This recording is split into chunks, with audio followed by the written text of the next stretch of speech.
श्रीगुरुभ्यो नमः। विद्वद्भूयिष्ठाय सभायै नमः। सभाध्यक्षाय नमः। मंचे विद्यमाने नमः। व्याख्या ग्रंथों के आलोक में मीमांसा के अर्थ निर्धारण का सातत्य, ये विषय लेकर मैं आपकी सेवा में उपस्थित हूँ। मीमांसा शास्त्र के विषय में मैं पिछले कई वर्षों से अध्ययन कर रहा हूँ, उसका विद्यार्थी हूँ। मैं ये मानता हूँ कि पूरा मीमांसा शास्त्र ही एक व्याख्या पद्धति है। इसका जो प्रारंभ कब से हुआ ये बताना मुश्किल कठिन है, क्योंकि हम लोगों की तो मान्यता सदाशिव समारंभाम है। लेकिन जो हमारे सामने जैमिनी सूत्र मिलते हैं, उन जैमिनी सूत्रों का प्रणयन आचार्य जैमिनी ने जब किया होगा तो उनके पूर्ववर्ती अनेक आचार्यों की मतों का संग्रह करके और वो स्वरूप मीमांसा का हमारे सामने आया।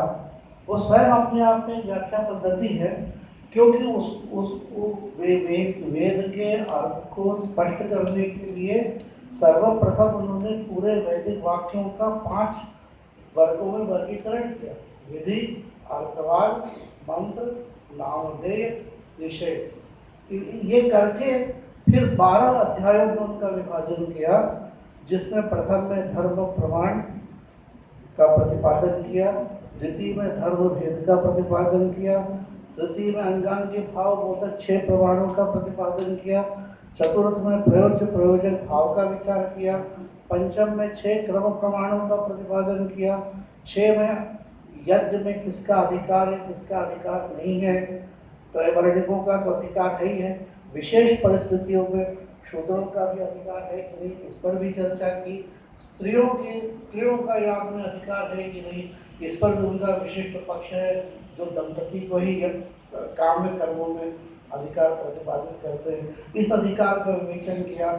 और सप्तम में सामान्यातिदेश और अष्टम में विशेषातिदेश का प्रतिपादन किया। जो दोनों नियम थे मीमांसा के अधिदेश के, सामान्य और विशेष, ये समस्त शास्त्रों में आए हुए हैं और उनके माध्यम से उनकी वहाँ व्याख्या की गई है। इसके अतिरिक्त नवम में फिर ऊह, दशम में बाघ और एकादश में तंत्र और द्वादश में प्रसंग के द्वारा उन्होंने यह ग्रंथ की पूर्णता की है। अथातो धर्म जिज्ञासा से लेकर के अन्वाहार्य च दर्शनात् तक धर्म का प्रतिपादन करने के कारण, क्योंकि वेदार्थ ही धर्म है, जो वेद कर रहा है वही धर्म है। वेदो हिरो धर्म मूलम स्मृतिशील तद्विदा। तो धर्म का आधार वेद ही है। तो वेदार्थ क्या है? तो वेदा यज्ञार्थ प्रयुक्ता आमनायस्य क्रियार्थत्व। जितने भी वैदिक वाक्य किसी न किसी कर्म के लिए हैं, इसीलिए कर्मे की मीमांसा का है ये प्रथा प्रचलित हो गई। ये मीमांसा की जो ये पद्धति है, सूत्र पद्धति, और जो उसकी अध्याय पद्धति है, ये स्वयं वेदार्थ को प्रकट करने वाली एक व्याख्या पद्धति है। इसके बाद उन्होंने अधिकरण पद्धति का अवलंबन किया है। ये अधिकरण पद्धति क्या है? तो किसी एक विषय को लेकर के विषयो विषयश्चैव पूर्व पक्षस्तोत्तरम पूर्व पक्षम निर्णयश्चेत पंचांगम शास्त्राधिकरणम स्मृतम। विषय, संशय, पूर्व पक्ष, उत्तर पक्ष और निर्णय, ये 5 अंगों वाले अधिकरण का प्रतिपादन किया। कहते हैं 1000 अधिकरण मीमांसा शास्त्र के जैमिनी ने बनाए, जिसमें से 915 उपलब्ध होते हैं। इन अधिकरणों का एक सामान्य स्वरूप सामने रखने के लिए मैंने दीर्घ सत्र अधिकरण को यहाँ पर चयन किया है। दीर्घ सत्र जैसा कि नाम है, सहस्त्र संवत्सर से प्रचलित होने वाले यज्ञ, इसको उठाया है भगवान पतंजलि ने महाभाष्य में, और अप्रसिद्धा शब्दा वहाँ पर बात आई है। सब शब्द जो अप्रसिद्ध है तो उनका पारायण होना चाहिए कि नहीं, तो कहते उनका भी करिए, जैसे दीर्घ सत्र का करते हैं। कहते हैं कि दीर्घ सत्र प्रचलित थे, बहुत 100,000 वर्ष तक चलते रहे। 1000 वर्ष तक कोई मनुष्य जीवित रहता है जो उनको कर सके, सब जानते नहीं कर सकते, लेकिन फिर भी ऋषि संप्रदाय है इसलिए किया गया। ये उनका उपदेश है। महर्षि पतंजलि का, उन्होंने अपने उदाहरण संगति के लिए दिया है। शास्त्र की दृष्टि से ये सभी चीज नहीं है, क्योंकि मीमांसा शास्त्र का प्रयोजन ही है। वेदांत संगति, अगर दीर्घ सत्र आए हैं तो उनके अनुष्ठान संगति तो होनी ही चाहिए। तो किस प्रकार होगी, तो इसकी प्रक्रिया सहस्त्राधिकरण में महर्षि जैमिनी ने प्रदर्शित किए 2 सूत्रों के माध्यम से। एक पूर्व पक्ष का सूत्र कह सकते हैं हम, क्योंकि सांकुल्य आदि कार्षणा जिन्हें उन्होंने लिया, और दूसरा संवत्सरोवाच। तो पहला मत उन्होंने कहा, कार्षणा जिन्हें आचार्य हैं हमारे, उनका ये कहना है कि यज्ञ का प्रारंभ कोई एक यजमान करे और वहां से लेकर यजमान की परंपरा तब तक चलती रहे जब तक अंतिम आहुति नहीं हो पाएगी। वहां से लेकर वहां तक सबको फल की प्राप्ति हो जाती है। और बहुत सारे ऐसे कार्य संसार में हैं जो एक व्यक्ति नहीं कर सकता, एक पीढ़ी नहीं कर सकती, कई पीढ़ियां करती हैं। जो भागीरथी गंगा परियोजना को अगर आप देखें तो उसमें कई पीढ़ियां जो है वो भगवान श्री नरेश खप गई थी, तब जाकर महर्षि राजर्षि भगीरथ जी को गंगा जी को नीचे लाने में समर्थता मिली थी। तो ये उनका एक पक्ष है। लेकिन जैमिनी करते हैं कि नहीं, इसमें बहुत गौरव दोष होगा, बहुत लंबी परंपरा माननी पड़ेगी। इसलिए जहाँ पर अर्थ संगति अभिधा से नहीं होती है वहाँ हमें लक्षण का उल्लंघन करना पड़ता है। इसलिए यहाँ सहस्त्र शब्द का एक दिन में लाक्षणिक अर्थ ले लेंगे, तब एक सहस्त्र संवत्सर का जो यज्ञ है वो एक दिन में, मतलब 100,000 दिन में पूरा हो जाएगा। 1000 दिन नहीं, लेकिन हो सकता है, संभव नहीं है। इसके बाद मेरे मन में एक विचार आता है कि जब जैमिनी सूत्र अत्यंत प्राचीन है, उसके बाद फिर शाबर भाष्य की रचना हुई, जिस पर हमारे महनीय आचार्य सुब्राय भट्ट जी ने आज प्रकाश डाला था, वैशिष्ट का प्रतिपादन किया था। उसके बीच में बड़ा अंतराल है, और उस अंतराल के बीच में अगर कोई ऐसा व्यक्ति हमें दिखाई देता है जिसके पास जाकर हम मीमांसा शास्त्र के बारे में कुछ जान सकते हैं, तो भारतीय संस्कृति संस्कृत के परिपोषक कवि कुलगुरु कालिदास ही दिखाई देते। उनके साहित्य में जो ये संदर्भ में मिलते हैं, ऐसा लगता है साक्षात जैमिनी से आ गए हैं। कई बार मन से ये भी विचार आता है कि अन्यथा क्यों उन्होंने इसका संकलन किया। ये दीर्घ सत्राधिकरण की को सामने लाने का कवि कुलगुरु का क्या प्रयोजन रहा होगा उनका। उन्होंने भी इसका प्रथम सर्ग में रघुवंश के समन्वय किया। हविषे दीर्घ सत्रस्य साचेदानी प्रचेतसा भुजंगद्वारम पातालम अधितिष्ठति। इसमें जो उन्होंने योजनाएं की हैं शब्दों की, वो देखिए क्या। पर पहले प्रचेतसा का वर्णन किया। ये प्रचेतसा का वर्णन बड़ा सार्थक है, इसलिए है कि अगर ये लाक्षणिक अर्थ इसका ले लेते हैं सहस्त्र संवत्सर का, तो ये हो सकता है कि ठीक है 1000 दिन वहाँ कर रहे हैं, प्रचेतस तब तक आप प्रतीक्षा कीजिए। लेकिन प्रचेतसा यानी वरुण के 1000 दिन होंगे, तो वरुण के जो 1000 दिन होंगे वो भी हम मनुष्यों के कई हजार वर्ष हो जाएंगे जब तक प्रतीक्षा नहीं की जा सकती। तो एक कालिक दृष्टि से अनुपलब्धि बताने के लिए उन्होंने वहाँ इसका प्रयोग किया, और भौतिक दृष्टि से भी अनुपलब्धि बताने के लिए महाकवि तो ही हैं, सुजात द्वारम का प्रयोग किया, ऐसा मुझे लगता है। इसी क्रम में जब कवि कुलगुरु आगे बढ़ते हैं तो उन्होंने मीमांसा के एक और न्याय का अवलंबन किया है, जिसको प्रतिनिधि अधिकरण कहते हैं। मीमांसा शास्त्र में सोमयाग सबसे प्रसिद्ध याग माना जाता है, और सोमेन यजेत ये एक ऐसा वाक्य है जिस पर सबसे ज्यादा शास्त्रार्थ हुआ है, और ये विशिष्ट विधि मानी जाती है। सोमवता यागे नैतम भावे, ये यहाँ कहा जाता है। तो ये सोमयाग जो हो रहा है, सोम द्रव्य से विशिष्ट याग, वो सोम द्रव्य तो उनके समय में भी उपलब्ध नहीं, तो उसके लिए वो जब सोमा भावे पुतिका गृह्या, पुतिका नाम की एक लता है जो सोम सदृश होती है, उसका ग्रहण करना चाहिए। ये प्रतिनिधि सिद्धांत कवि कुलगुरु ने अधिकरण में दिखाते हुए कहा है कि वो जो सुरभि है जिसका आपने अपमान किया था, वो आज उपलब्ध नहीं है। तदक्षण क्रियाया रेखाम तस्याम तो साधु नाचरा। वहाँ भी स्वयं अपने आप में मीमांसा का सिद्धांत है। वहाँ ये कहा गया है कि धर्म लोप भयावराजन तस्याम तुम साधु नाचरा। क्यों? तो ऋतुस्नाता नाम स्मरण। तो मनुस्मृति का वाक्य भी है कि ऋतुस्नात माताम दाराम उपयात करके। वहाँ पर जो उनके व्याख्याकार हैं उनमें ये जरूर विवाद है। एक कहता है कि इसको आप परिसंख्या विधि मानिए, मीमांसा के विधि शास्त्र का एक लक्षण प्रतिपादन है, और दूसरे कहते हैं नियम विधि मानिए। तो कहते हैं नियम विधि मानेंगे तो अगर बीमार व्यक्ति हो गया क्या करेंगे, और परिसंख्या मानेंगे तो यह अर्थ होगा कि ऋतुस्नात को छोड़कर अन्यत्र गमन वर्जित, ये अर्थ निकलेगा, ऐसा उनका प्रतिपादन है। फिर कहते हैं चलिए दो जनों के विवाद में कवि कुलगुरु तीसरे के पास चलते हैं। तो कवि कुलगुरु इसको स्पष्ट कर देते हैं कि यहाँ पर नियम विधि ही होगी, क्योंकि ऋतुस्नाता नाम स्मरण धर्मलोक भयात। धर्मलोक ने तो पंक्ति का क्यों प्रयोग करते? फिर कहते हैं कि उस हमारे प्रश्न का क्या होगा? तो कहते हैं इस प्रश्न का उत्तर तो स्वयं छठे अध्याय में जैमिनी ने दे दिया। आख्यातानाम अर्थम मूर्ताम शक्ति थी सहकारिणी। विधि जो है वो अशक्त के प्रति प्रवृत्त ही नहीं होती। विधि की प्रवृत्ति हमेशा शक्त सामर्थ्यवान के लिए ही प्रवृत्त होती है। ये जैमिनी का सिद्धांत यहाँ पर उन्होंने समन्वित किया। और जो प्रतिनिधि सिद्धांत वो ये है कि सुताम तदीयाम आराध्य सपत्नी का प्रीता काम होगा ऐसा।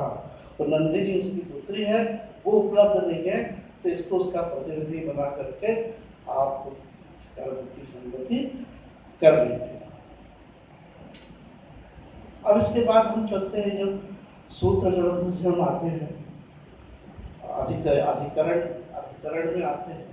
अधिकरण के बाद भाष्य में जब आते हैं तो हमारे महनीय आचार्य सुब्रत भट्ट जी ने भी बहुत बड़ी बात कही कि सबसे बड़ी विशेषता तो उसकी यही है कि वो कहते हैं कि लोके ये स्वर्तेषु पदानि प्रसिद्धानि सन्ति। लोक में जिन अर्थों में शब्द प्रसिद्ध है वही सूत्र में आप उनका अर्थ लगाइए, और वेदों का अर्थ भी आप उन्हीं शब्दों से करने का यथा संभव प्रयास कीजिए। आपका भी प्रतिपादन था। और ये जो भाष्यकार के बाद जो मीमांसा शास्त्र बड़ा प्रचलित हुआ है, कुमारी भट्ट आए हैं, प्रभाकर आए हैं, बरारी मिश्र आए हैं, त्रिवेणी के रूप में आगे प्रचलित हुआ है। कुमारी भट्ट ने का जो बड़ा अवदान है वो इस शास्त्र को उन्होंने दर्शन का स्वरूप दिया। क्यों दर्शन का स्वरूप देना हुआ होगा? आपने भी चर्चा की थी कि जब यज्ञ करते हैं तो यज्ञान यजमान है, कोई स्वर्गम लोकों में निष्ठागच्छति ऐसा वाक्य है। तो यजमान तो मर जाता है, शरीर भी उसका नष्ट हो जाता है, तो बिना आत्म तत्व माने गति नहीं। कोई ऐसा तत्व मानना पड़ेगा जो फल प्राप्ति तक रहे, तो उसको उन्होंने अपूर्व कहा। और उस अपूर्व कहाँ रहेगा, इसके प्रतिपादन के लिए आत्म तत्व का प्रतिपादन किया। ये आत्म तत्व का प्रतिपादन कुमारी भट्ट की विशेष देन ऐसा मुझे लगता है। उन्होंने कहा भी है, आत्मा अज्ञात चेतन मोक्षार्थम न चोदितम कर्म प्रवृत्ति हेतुत्वा आत्मज्ञान से लक्ष्य दे। क्या स्पष्ट ऐसा लगता है कह रहे हो कि आत्मा का जो ज्ञान है वो केवल कर्म की संगति के लिए दिया गया। अगर आत्मा नहीं मानेंगे तो अपूर्व कहाँ रहेगा? अपूर्व नहीं रहेगा तो फिर कर्म का क्या होगा, कर्मानुष्ठान कैसे होगा? तो ये एक व्याख्या पद्धति के अनुसार वार्तिक की हमें आत्म तत्व का प्रतिपादन मिला। और दूसरी व्याख्या पद्धति की विलक्षणता देखिए, जो इस वार्तिक की भी व्याख्या पद्धति है न्याय सुधा भट्ट सोमेश्वर, वो क्या कहते हैं कि यहाँ पर जो कुमारी भट्ट का जो वार्तिक है इसका अर्थ ये नहीं है। इसका अर्थ यह है कि आत्मा ज्ञातव्य चेतन अत्र एतत् शब्द से प्रयोग हुआ। यहाँ एतत् शब्द का प्रयोग है, ऐसे ही नहीं किया गया। इस एतत् शब्द का सामर्थ्य क्या है देखिए। एतत् शब्द ये कहता है कि यह संसारी आत्मा जो है, यह संसारी आत्मा जिसको कर्म का फल प्राप्त करने के लिए फिर जन्म लेना है, फिर मरण प्राप्त करना है, उसके लिए जो आत्मज्ञान का उपदेश है वह कर्म संगति के लिए। लेकिन जो सांसारिक आत्मा नहीं है, जो एतत् शब्द के द्वारा प्रतिपादित नहीं होती, उसके लिए तो यह पुरुषार्थ का प्रतिपादक है, अर्थात परम पुरुषार्थ जो मोक्ष है उसके लिए ही इसका प्रतिपादन किया जा सकता है। जो प्रकरण इसके बाद हमारे प्रकरण ग्रंथ आते हैं, हाँ मेरा एक निवेदन है, 7 मिनट हो गए क्या मेरे? 7 मिनट हो जाए तो हमको सूचित कर दीजिएगा, मैं 3 मिनट अपना वापस कर दूंगा। काल का अनुशासन सब ये बराबर है। तो ये इसके बाद जो प्रकरण ग्रंथ आते हैं, उन प्रकरण ग्रंथों में ये देखा गया कि इसमें कमी रह गई, शास्त्र में स्पष्ट नहीं हुआ, ईश्वर नहीं आया कहीं।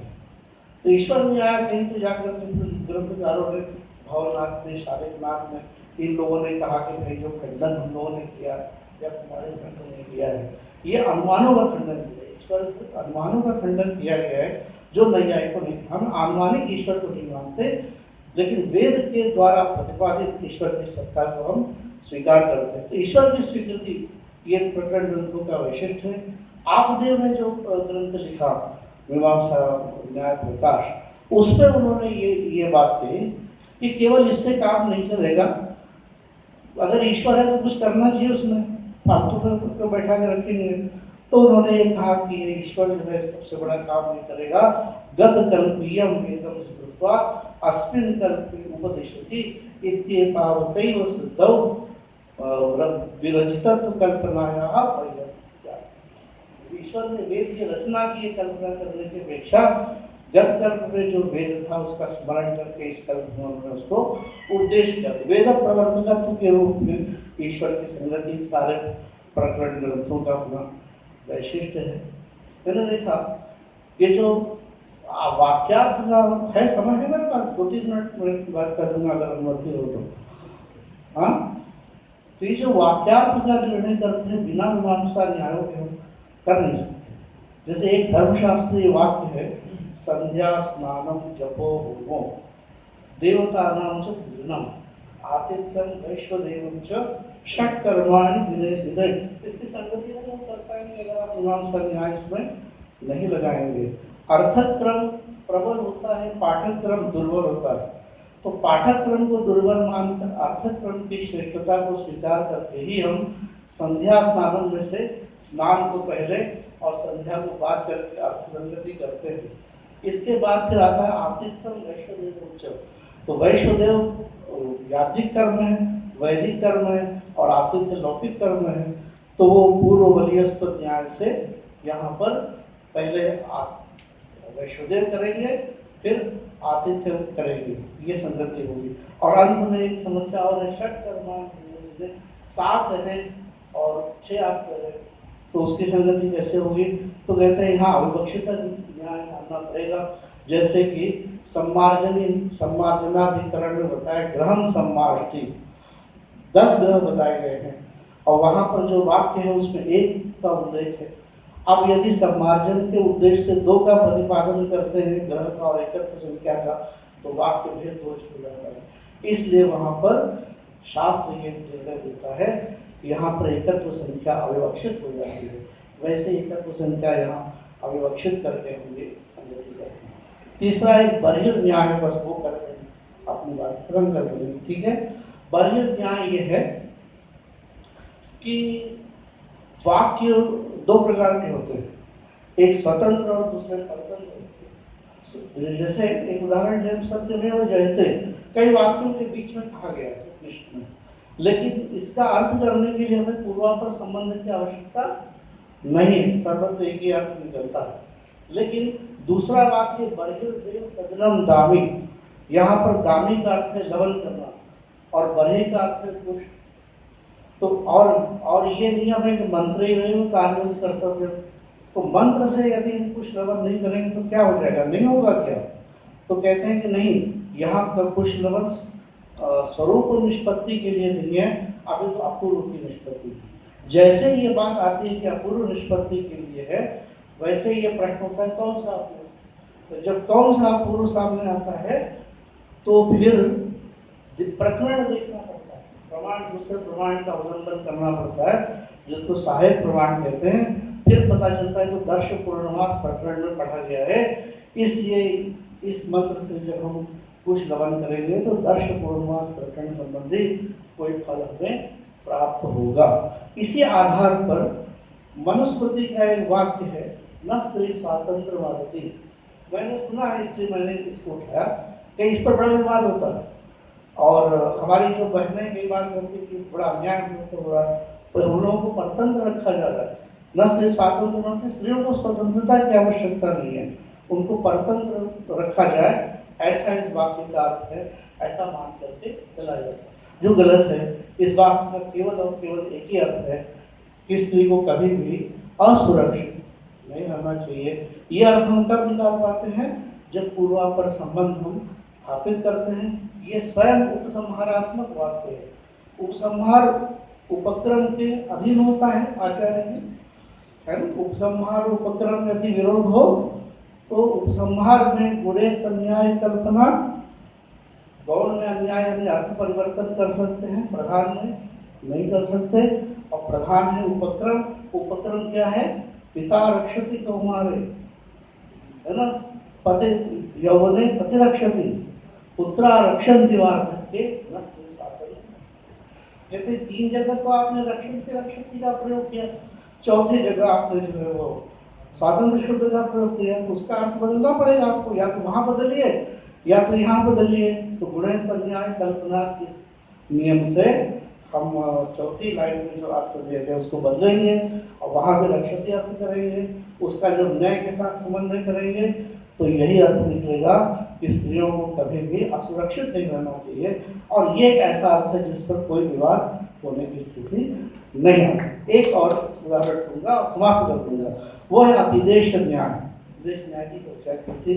इस बर्हिर न्याय और अतिदेश न्याय पर सुप्रीम कोर्ट के डिसीजन है, कौन बता रहा है। सुप्रीम कोर्ट में एक है, मेरे पास में लिखा हुआ है सब, उसमें समय नहीं कहूँगा।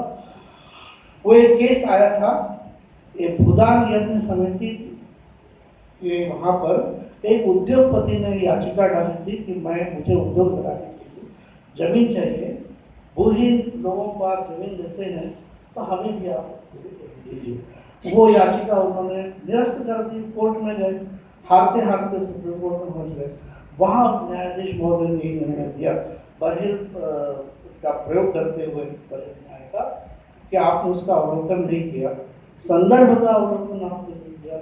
अगर आपने संदर्भ का अवलोकन किया होता तो आपने आवेदन ही नहीं किया होता, क्योंकि जो भूदान यज्ञ समिति का संदर्भ है वो सर्वहारा वर्ग के लिए, किसानों के लिए, जो भूमिहीन किसान है उनके लिए है, भूमिहीन उद्योगपतियों के लिए ये नहीं है। और एक अतिदेश सिद्धांत अंतिम निवेदन करता हूँ कि एक LIC का केस है जिसमें एक व्यक्ति की एक हाथ पे लकवा मार गया है और एक पैर उसका जो है वो एक्सीडेंट में कट गया है।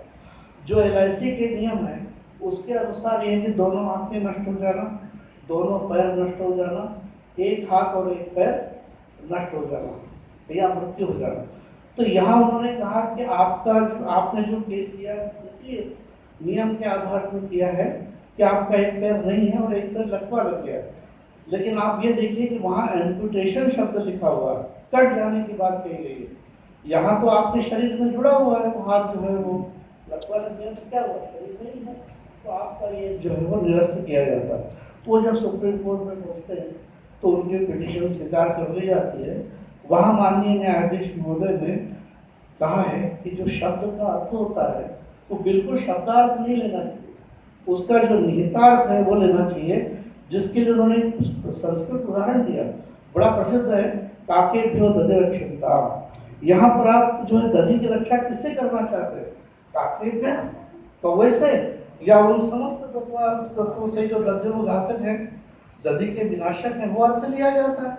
वैसे ही यहाँ पर भी जो है वो एक हाथ का लकवा मार गया तो काम ही नहीं कर रहा, और कट जाने के बाद भी काम नहीं करना पड़ता, इसलिए बेकार हो जाने वाला अर्थ लेकर के ये याचिका स्वीकार कर लेनी चाहिए। मैं ये बताना चाहता हूँ कि मीमांसा शास्त्र धीरे धीरे अप्रसिद्धि की ओर जा रहा है।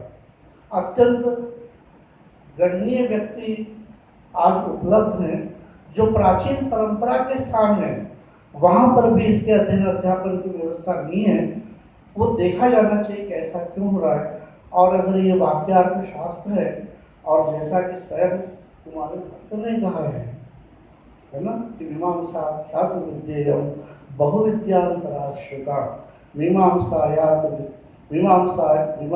का तो शास्त्र ऐसा है जिस पे अगर आप गड़बड़ कर देंगे, ठीक से नहीं पढ़ेंगे, तो बाकी इस पे तो न्याय है, वाक्यार्थ न्याय, और बाकी सारे शास्त्र वाक्यार्थ रूप है, सभी जगह जो है असंगति हो जाएगी। इसलिए इसका विशेष अध्ययन किया जाना चाहिए। मेरा भी निवेदन है जो हमारे आचार्य सामने बैठे हैं और इस तरह के अनेक विद्वान लोग हैं कि वो नए परिप्रेक्ष्य में, नई दृष्टि से भी इस शास्त्र पर विचार करें और इसको समसामयिक संदर्भों के अनुसार भी सामने लाने का प्रयास किया जाए। मैं आयोजकों को विशेष रूप से धन्यवाद देता हूँ कि उन्होंने हमें यहाँ आने का अवसर दिया और अपनी बात कहने का अवसर दिया। इसके लिए मैं फिर से एक बार माननीय कुलपति जी और समस्त आयोजकों के प्रति अपने कृतज्ञता प्रकाशन करते हुए और गुरुचरणों में प्रणाम निवेदन करते हुए विराम ग्रहण करता हूँ। धन्यवाद। यानि शास्त्राणि विद्यन्ते तत्र अर्थदृष्ट्या यत्र यत्र असंगतिः दृश्यते वस्तुतः असंगतिः नास्ति। तत्र असंगतिम् अपनेतुं तथा च संगतिं विधातुं कथं मीमांसा शास्त्रस्य आवश्यकत्वं विद्यते, कथंच वर्तमानकालेऽपि मीमांसा शास्त्रस्य सातत्यं विद्यते इति प्रस्तुतवतः प्रोफेसर सोमनाथ नेने महोदयान् प्रति धन्यवादाः। इदानीं सर्वेषु नाथ क्षेत्रेषु प्रसिद्धिं प्राप्तवन्तः प्रोफेसर गंगाधर पंडा महोदयाः निवेद्यन्ते स्वकीयं विषयं प्रस्तोतुम्।